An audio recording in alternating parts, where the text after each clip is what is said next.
Hello, I'm Bob Trubshaw. I'm going to talk to you about Little-known Leicestershire and Rutland. Well, assuming you know where Leicestershire and Rutland actually are, in the sort of East Midlands, then you might even be wondering what's little known about them. Well, many answers to that, of course, but my take on it is actually to be found a few clues on the cover of a book that I put together about 1990 that says 12 bicycle or car tours to holy wells, standing stones, ancient crosses, grotesque gargoyles, and much more. Well, since then I've produced another edition of that book, but it's still got roughly the same scope, and my interest in the grotesque gargoyles has sort of extended so much that I can actually give several talks just about those, so I've got to give those a miss, but we're certainly going to explore some of the holy wells and crosses and standing stones, and in fact we're going to start with the standing stones. They're not huge, we're not even sure they're necessarily prehistoric, but there are several dotted around Leicestershire, and this is as good as any, because this one can actually tell us a good story. It's known as the Great Hangman Stone.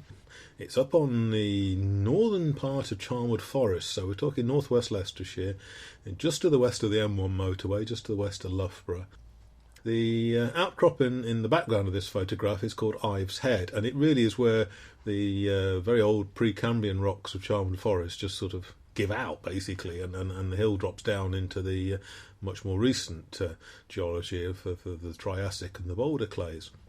We don't know why the Great Hangman Stone's there. It's not on a parish boundary. It doesn't seem to be sort of marking so we say a pathway or alignment to other sites. It's very much on its own. This is what it looked like back in the sort of 1980s, when it had this lovely oak tree as a companion. Sadly, the oak tree didn't make it through to the end of the century, but behind is still this lovely little wood, mostly of oak trees, nice bluebells in the spring. There's a little field pond off to one side, so it's a rather attractive location. Well, this is what the stone looked like in its heyday. And the story basically is written down in the 19th century. It might just be a little bit older, early 19th century, maybe late 18th century. Quite a long ballad. And it concerns the activities of a chap called John of Oxley. Now, this is kind of curious. And John of Oxley we know comes from Shepshed, which is less than a couple of miles to the north of the Hangman Stone. And just to the north of Shepshed itself is still an Oakley wood. So I think here Oakley and Oxley are just, shall we say, variant spellings of the same name. So either there really was a John of Oxley and he came from somewhere close to this Oakley wood, or the person who invented the ballad had actually sort of checked some facts and got some of his details right to give the ballad a bit of, what shall we say, veracity. One of the little bits of background to this ballad is that somewhere in the 19th century, if not before, the lads of Shepshed were a bit of a reputation for going out and poaching the deer in Charnwood Forest. Now, of course, it's pure allegation, and we can't prove a word of this, and I'm sure they wouldn't even dream of doing it now. But that's the setting for this ballad. And it's also said that the Shepshed lads were a bit stubborn. Well, of course, I can't, somebody from Shepshed might be listening to what I'm saying, so we've got to say that they were, persistent types, persevering types. Let's put a positive spin on this. Whatever. So, it's a moonlit night. John decides he's going to go out and get himself a deer. So he sets out from home in Shepshed, out over the forest. Well, frankly, he's not having much luck, but he's a what shall we say, persistent type. So he keeps on going, and keeps on going, and finally, luck's in. Yep, big stag. Bang goes the gun, dead goes the stag. Right, great result. Only one problem: got to get a rather large stag most of the way across Charnwood Forest back to Shepshed, but hey, he's a persistent lad, yep, and he's going to do it. Now, how do you carry a dead deer when you're just sort of walking along? Well, a bit of inside track on this one, because I used to work for a couple of Swiss companies, and some of my Swiss colleagues used to, in their weekends and holidays, go up the Swiss mountains with a high-powered rifle and shoot some of the small Swiss deer. And what you do is you basically put the weight of the deer on your shoulders behind your head and the feet sticking out in front, and you basically hop down the Swiss mountain to wherever you park your estate car, put the deer in the back of the estate car and drive back home. A slight problem for John of Oxley, no estate car. And no mountain to hop down either. He's a bit up and down over Charnwood Forest. But, he's persistent. He's going to get there, but it's a bit of a struggle. So he's about a mile or so from home, and he sees this stone. He says, "Oh, that's handy." He says, "Oh, I could just do it. I'll make use of that. If I put the weight of the deer on top of that stone, I'll just give me back, ease me back for a few minutes, and then I'll do the last leg." Which is what he does. Anyway, sun comes up the next morning. There's no sign of John. My missus says, "Dear, oh well, if he's been nabbed by the constable again, then they'll be round about lunchtime to tell me he's in custody." But lunchtime comes and goes, sun goes down, no sign of John. Next morning, sun comes up, still no sign of John, and she's thinking, it's a bit tight. Time I sent him out for a loaf of bread, and he and the baker's daughter just weren't seen for 3 days. Make what you will of this. But anyway, that same morning, was a young lad setting out with a herd of pigs from the farm at the bottom of the hill. Farm's still there, Lubcloud Farm. Now, dairy farm rather than pigs, but some in the 19th century it would be quite a common practice to just take pigs up a track and let them rummage around for acorns and so forth in an oak wood. Very standard farming practice then, not so now, of course. So anyway, this lad's just doing his little job, and he sees a stranger standing on the skyline. Then he shouts out, "Good morning, sir." Absolutely no reply. So that's a bit odd. You normally get some response. Sometimes it's friendly, and sometimes it's anything but you get some response. So he walks up to this chap, gives him a poke with his finger, and he's stiff as a board and cold.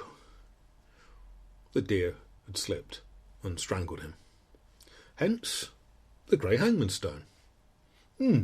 Explains everything. Sort of. Because actually, if you start rummaging around in county folklore for England, you'll find there's about 30 grey Hangman Stones and Hangman Stones. Some of them acting as parish boundaries. In fact, the nearest one to the grey Hangman Stone here is actually on the boundary between, just near the boundary between Staffordshire and Leicestershire, at a village called Ticknell. It's the Hangman Stone. It's only about 2 foot off the ground, a rounded boulder. But yeah, these Hangman Stones have pretty much the same story attached to them. The charm was different. It's a deer that's being poached. With all the other stones, it's about a sheep that's been rustled and slipped and strangled the poacher. So what do we make of this? Well, of course, these stories were generally collected, usually in the second half of the 19th century, by amateur folklorists who were often vicars with too much time on their hands, schoolmasters, these sort of people, the more affluent classes. Genuine interest, they were keen to preserve rural folklore because it was dying out.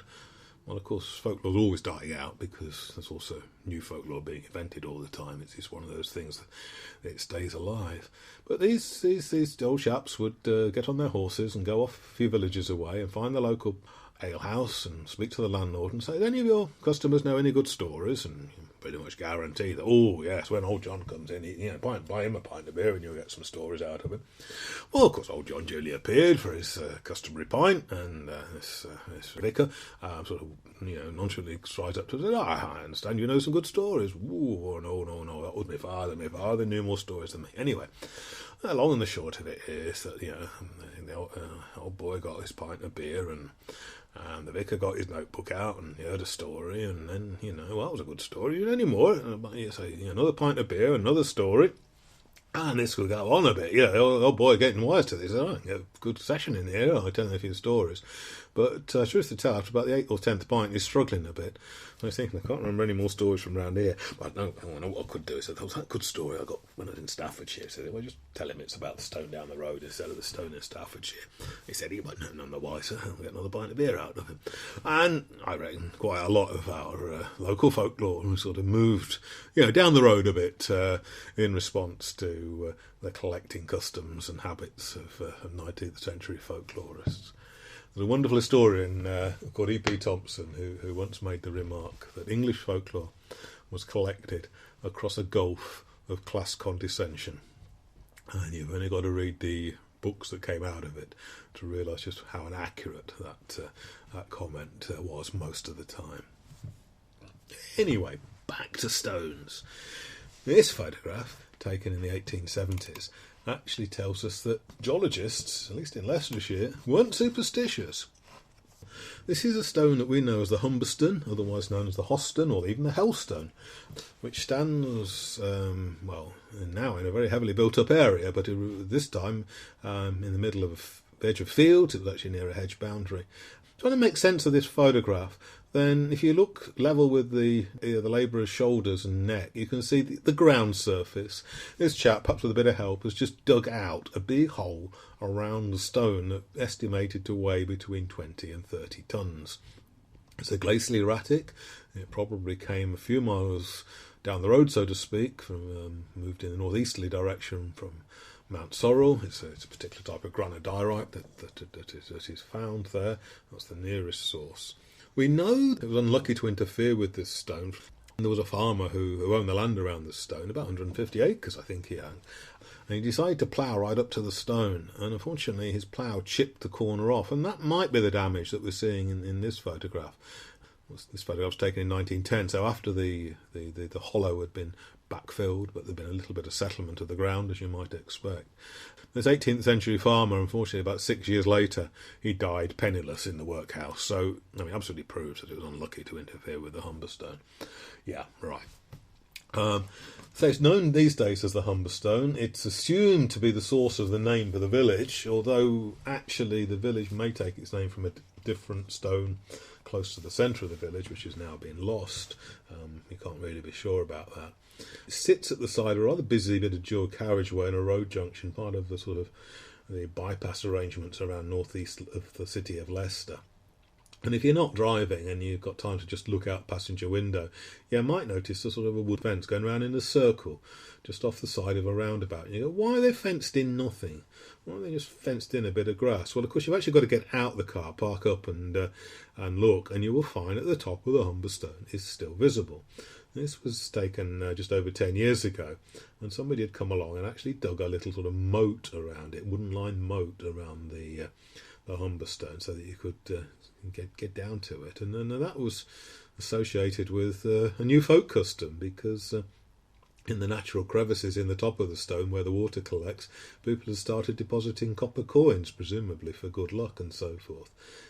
If you're trying to find the stone now, it's on Thurmaston Way. The nearest neighbours is the KFC outlet and the Porsche dealer, and immediately to the north there is Mailey Mosque, most recent of the neighbours, so quite an interesting place. But we know for certain that when the road system was put in the early 1980s, the planners were a bit superstitious, and they deliberately didn't move this stone. They lined up the roundabout so it would just miss the stone. So we know it's in original location. We have some other folklore as well. One is that there was a nunnery here before the Reformation, before the dissolution. There's no historical reference to any religious establishment near here. When the archaeologists did their bit before the roads and the other development, then again, no evidence of anything around here. So it seems to be a bit of a folklore fantasy. And then there's an underground tunnel running all the way from this supposed nunnery to Leicester Abbey, which is at least 2 miles away in a straight line. Quite improbable, but a lovely example of anti-Catholic propaganda, really, that the monks are using an underground tunnel to get to the nunnery and so forth. Curiously, there are medieval drains under monastic sites, and there is a nunnery to the west of Loughborough, known as Grace Dew. The ruins are still standing. And running underneath it are 2 medieval drains. They're very well built, stone built. They're about 4 foot high. They used to be accessible from manhole covers, although they've been themselves covered over. But if you do know how to get in there and drop down, then you're crawling height, about 4 foot of passageway. If you don't mind spiders and frogs, then you can sort of make your way along these 2 medieval drains. They're coming from one water source. They're going underneath the kitchens and the latrines of the original monastic site. Of course, they're no longer standing, but you can work out the location. And they flow down the slope to another brook called the Grace Dew Brook. They're definitely a nunnery, definitely medieval drains that you would mistake for tunnels, and just out of pure coincidence, they are pointing at a monastic site at Garendon to the west of Loughborough. But I think we have to say that this is coincidence, not anything meaningful between the monks and the nuns at Grace Dew.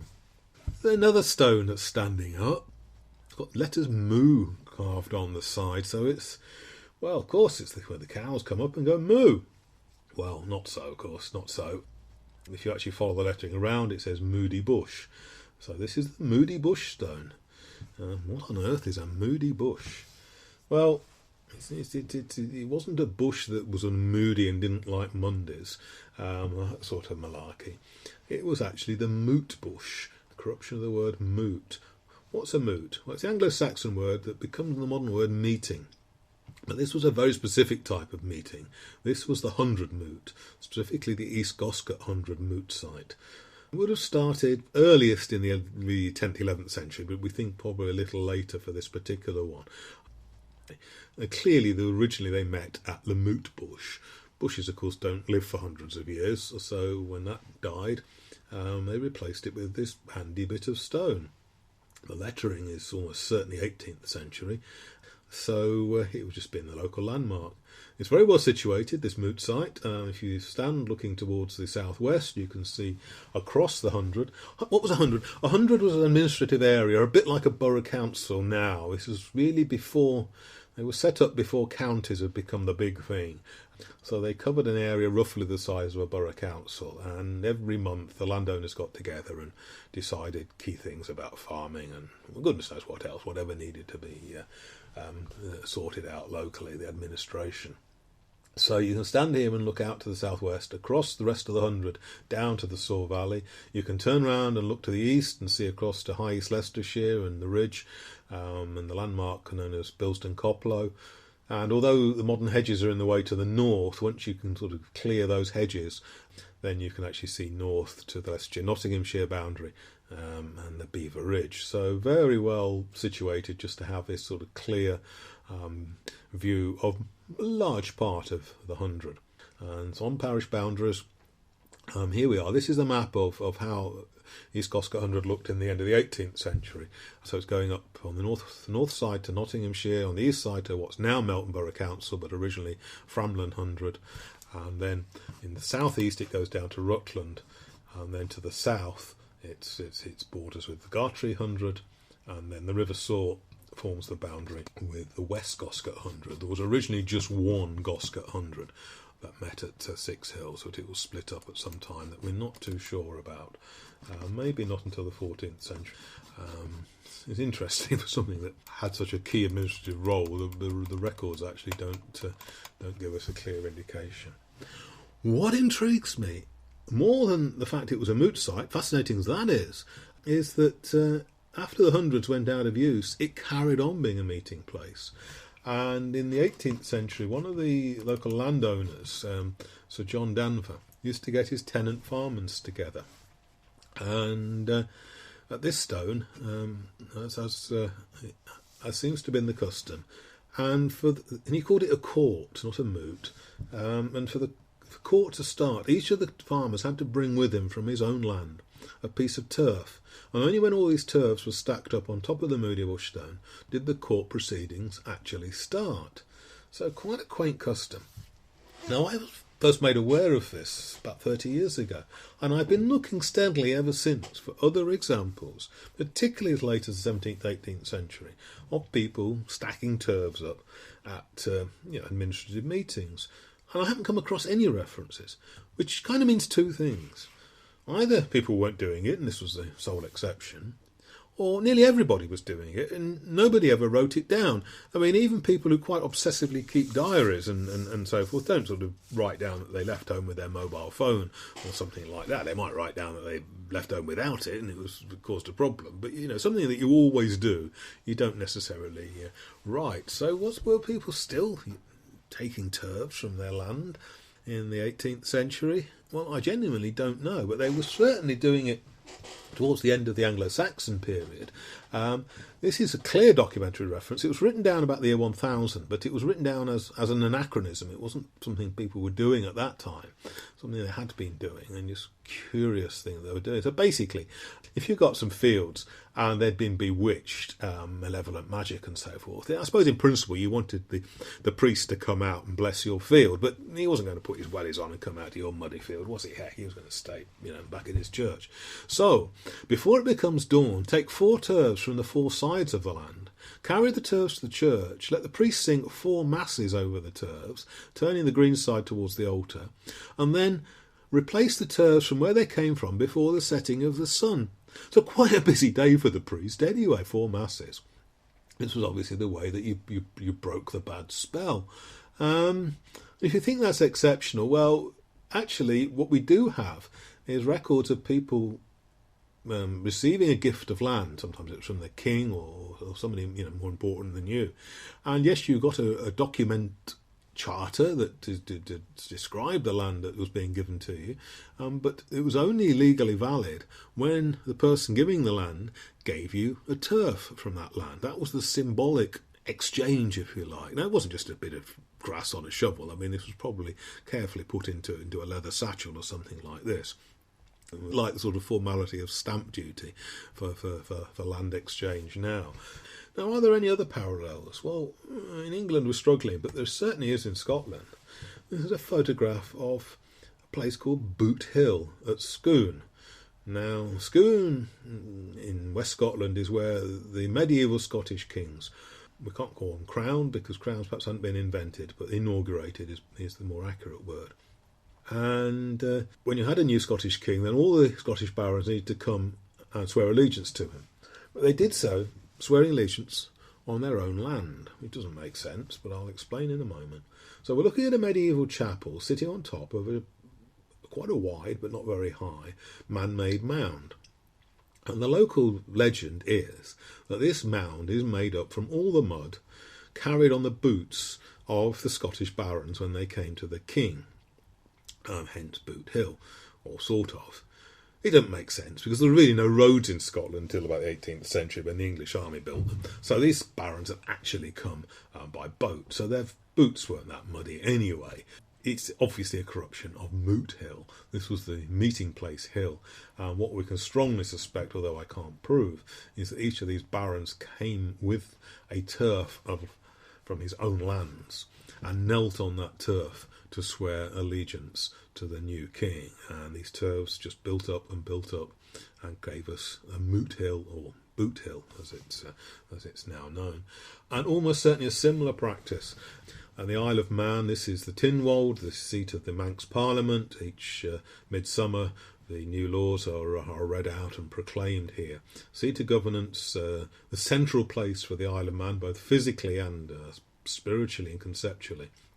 And whilst I have no idea if this is built of turfs, it certainly looks like it's man-made, and I could easily believe that this is the product of generations of Manx noblemen bringing with them a turf from their own land and placing it down before the annual parliament can be inaugurated and the business can commence. I say I can't prove that, but it's entirely consistent with traditions elsewhere. Back to Leicestershire. Simple, ordinary landmark stones. You want a landmark stone to stand out. It just doesn't want to look like any of the other stones in the area. And what better than if it's bright white, naturally bright white. This isn't whitewashed stone. This is a glacial erratic covered in something called tufa. Tufa is chemically the same as stalagmites and stalactites. Solution, salts which precipitate out onto the rock surface underground under immense pressures and so forth over a long period of time. When the rocks break up, the tufa are just hard enough to stay in place, and what you have is this dramatic white stone. It's not white all the way through. We're standing just inside the parish of Mousley in South Leicestershire. We're looking down a steep hillside into the parish of Thedingworth. And you would actually think that steep hill slope is a good enough parish boundary marker, but apparently not. This white stone was added on the top. The depression around the stone is almost certainly caused by cattle treading the ground and making it muddy in wet weather, and the stone gradually sinking. It happens when you've got pastoral fields and these sort of stones. This is a photograph of the same stone taken in the 1950s, and this photograph used to be in the museum at Market Harbour. It shows a chap called Frank Strongman, who one of the key people who founded Market Harbour Museum in the 1930s. And the caption, which went with the photograph when it was on show in the 1980s, says, "Mr. Strongman viewing the Mousley Stone. The Mousley Stone is reputed to turn itself over when Thedingworth clock struck 13. However, But nobody has heard Thedingworth clock strike 13. This theory has yet to be proven either way. Yes, it's ambivalent, and as with so many of these sort of folk legends and so forth. That's Thedingworth clock, never knowingly struck 13. If you go through the county folklores for England, you find all sorts of stones doing improbable things, sometimes around midnight, sometimes a bit later. Going down to the brook to drink at midnight is a fairly common one. Read the county folklore for Lincolnshire, and I forget which village it is now, but there was a lady of older generation. This is a book that was published in the 1930s, so we're talking about somebody who was probably alive in the 19th century. This lady wouldn't go out at night, not because she thought the local hoodlums would sort of pinch her handbag or anything like that. It's because she was afraid of being knocked down by the stones going down to the brook to drink at midnight. It all happened. So, right. Other folk customs associated with stones. This is the Wishing Stone in Bradgate Park. It's a bit of the Bradgate Park that hundreds of thousands of people walk along every year. It's a very heavily visited tourist destination, particularly for people in Leicestershire. I'm one of many, many children who would be taken there on a Sunday afternoon for a stroll. What my parents didn't tell me was about the Wishing Stone. Somewhere about the 1960s, there was quite a bit of correspondence in the Leicester Mercury, the evening paper, about people remembering as children being taken to this stone and being told to sit on it and make a wish. And of course the wish would come true, but only if you didn't tell anybody what the wish was. Classic stuff, classic Edwardian nursery stuff. Now the chap who put together the folklore for Leicestershire, of course Charles Bilson, published his book in 1895, and he was pretty thorough. But he doesn't mention this one. Well, okay, we all drop stitches, but no, I don't think it was current in 1895 or just before. Very much Edwardian nursery tale, not traditional custom. And anyway, Bradgate Park wasn't open to the public until the 1920s. So who would have kept this custom alive anyway? And it was a bit of an enigma. And then, but then I gave this as a lecture, and one evening, somebody chipped up from the audience. She says, I know where that story came from. Said it was a children's story by Enid Blyton, called The Adventures of the Wishing Chair, which was published in 1937. So, yes, but Enid Blyton, of course, growing up earlier, would be familiar with Edwardian nursery literature and so forth. And yes, we have Molly and Peter's nursery with a wishing chair that can grow wings and transport them to fantastic places. It almost sounds like it might be one of Enid Blyton's better attempts at children's literature. So the Wishing Stone is still there. The trees have changed since the photograph was taken, presumably in about 1940. And the postcard is undated. Unfortunately, there's no writing on the back. So yes, if you're one of the people that regularly goes to Bradgate Park, particularly with children or grandchildren, then seek out the Wishing Stone and get the children to sit on top and make a wish and tell them under what circumstances it will come true. And just let's keep that bit of folklore going for another generation at least. This is a stone that I'm afraid you can't take your children or grandchildren to. It's no longer there. This was a drawing done in 1815. By about 20 years later, it was reduced to a stump. This is a drawing done a few years before that for John Nichol's History and Antiquity of the County of Leicester. The stone was sandstone. It stood about 7 or 8 foot high. The illustration from Nichols seems to show it depression, natural or otherwise, might be a quarrying area. We don't know why it was there, whether it was just a natural monolith or whether it actually was a standing stone of some sort. We know what it was called. It was called the Cynjohn Stone, and we know a bit more about the folklore of it. But we certainly, the sources suggest that by 1830s, the stone was no more. It had been rubbed away. People had come along with coins, knives, metal objects, rubbed off some of the dust, taken the dust away with them, and added it to their food and drink. Why? Because it was good for them. That's all it says. It doesn't say what it was good for, which actually tells us a lot. Just think about it. A 7 or 8 foot standing stone. You rub a bit off because it's good for you. This was the Viagra of Georgian England. And it must have been good, because people came back, kept rubbing it away. It must have worked. Don't ask me how. But this old stone gets rubbed away. We know where it used to be. Ordnance Survey maps from the late 19th century show it quite close to Gilrose Cemetery. those of you who know North West Leicester now will realise that there's an awful lot of houses around that part of the city, but they weren't there in 1906, so we see the stump of the Cynjohn Stone marked on this map, and even as recently as a 1954 street map, the Cynjohn Stone is confidently shown in the back garden of somewhere in Somerset Avenue. It's a bit of a surprise to anybody that lives there, because several people have actually, who know Somerset Avenue or have knocked on doors on Somerset Avenue, said, have you got a lump of stone in your back garden? And the answer's always been no. But at least we know where the stone used to be, even though it is completely gone. We also know quite a bit of folklore about it, and it's all associated with midsummer. Well, it would be, because it's the Cynjohn Stone. And the Feast of St. John, well, it's actually 2 days before midsummer, but it's always been regarded as the midsummer feast. And what did people traditionally do at midsummer? Well, up and down the land, they lit bonfires. We don't do it now. We thought a strange time of year to be lighting bonfires, really, to associate it with the dark evenings of, particularly of 5th of November. But they lit bonfires. And they probably were real bone fires, big piles of marrow, fat bones and so forth, animal carcass waste, which when you got them going gave off one hell of a stench. And you'd have one bonfire or two. You drove your animals, your livestock through the smoke, because it frightened away any malevolent diseases and so forth. It was that sort of horrible, pungent smell. Also rather conveniently converted animal waste into a highly valuable bone meal. Of course, this is long before the invention of artificial fertilisers, so bone meal was a very valuable fertiliser for arable land and allotments and so forth. So that's what the main attraction. But then, as the sun went down, we're told that the fairies came out to dance. And the immediate reaction, oh, that's nice, these little wee twee fairies and their gossamer wings would sort of come fluttering around the stone. Well, that's totally wrong. I mean, of course it is. I mean, this stone disappeared in the 1830s. Wee tree fairies with wings weren't invented till about the 1870s. They're very much part of Victorian nursery writers' sort of imagination.